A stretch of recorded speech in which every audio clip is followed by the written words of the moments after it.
Queridos, uma pessoa cheia do Espírito Santo não é uma pessoa apenas que fala em línguas, que salteia, sai rolando no chão, cai no chão, chora.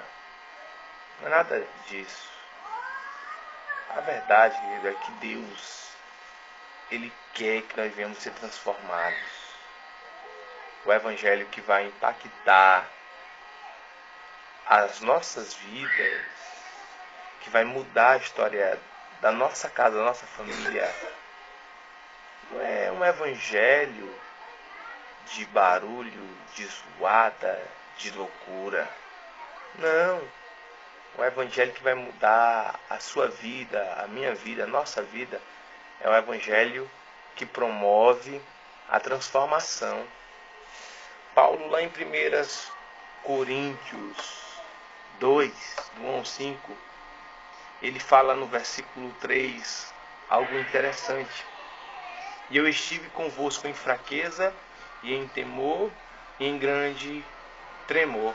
Aí depois ele vai dizer assim: e a minha palavra e a minha pregação não consistiram em palavras persuasivas de sabedoria humana, mas em demonstração de espírito e de poder.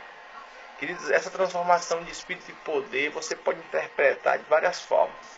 Mas para mim, na minha interpretação, na minha análise exegética, se abeberando da hermenêutica, o maior trabalho do Espírito Santo na vida de Paulo foi a transformação da vida de Paulo.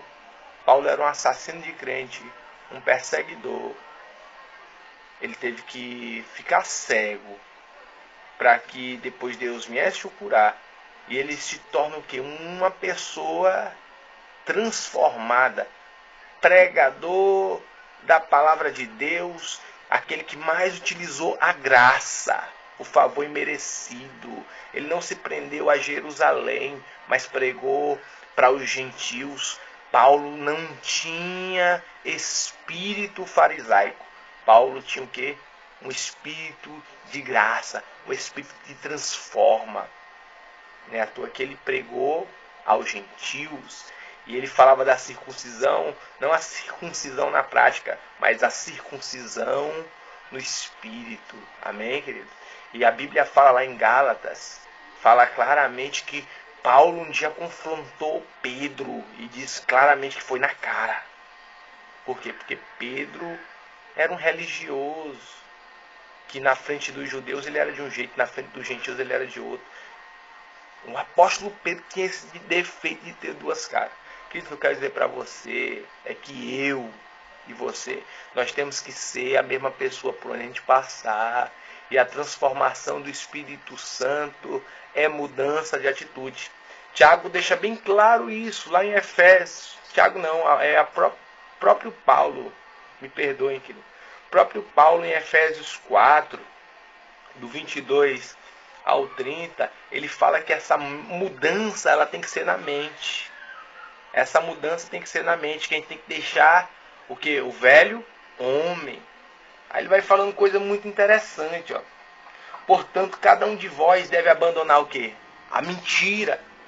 E a falar a verdade ao seu próximo, pois todos somos membros de um mesmo corpo. Ou seja, deixa a mentira. Quando vocês ficarem irados, não pequem. Apaziguem a sua ira antes do sol se pôr. Não dê lugar ao diabo. Aí ele diz assim: o que furtava não furte mais, antes trabalhe, fazendo algo de útil com as mãos, para que tenha que repartir com quem estiver em necessidade. Ou seja, eu não vou mais roubar, mas o meu papel hoje é trabalhar, e aquilo que Deus me abundar, me abençoar, eu vou repartir com quem precisa, servir. Aí ele vai dizendo assim, ó: nenhuma palavra torpe saia da nossa boca, mas apenas a que for útil para edificar quem?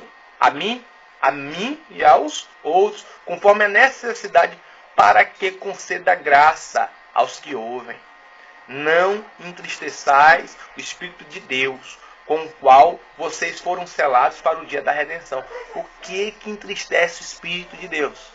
Mentira, raiva, ira, Entendeu? Tem muita gente nas igrejas caindo no chão, rolando, chorando, falando em língua. Mas quando termina o culto, estão no motel. Estão mentindo, estão roubando, estão comprando e não estão pagando. Um horror de crente veaco, um horror de crente macumbeiro que torce para a desgraça do outro. Um horror de gente que é invejosa. Então Deus quer transformar a sua vida. E quando o amor de Deus te constrange, muda a sua vida, Ele vai mudar a vida da sua casa. Você tem que ser uma boa esposa, você que está me olhando tem que ser um bom marido, você que está me olhando tem que ser um bom filho. A mudança tem que ser na sua casa. A transformação não vem de fora para dentro, mas de dentro para fora. E quando você é luz na sua casa, você vai ser luz fora das quatro paredes. Amém? Não adianta de nada você ganhar o mundo inteiro e perder a sua alma. Você vai ganhar pessoas para Jesus no momento que você realmente for transformado. Que o Senhor te abençoe e seja cheio do Espírito Santo. Ser cheio do Espírito Santo é transformação, é mudança. Amém? Em nome do Senhor Jesus, que o Senhor te abençoe.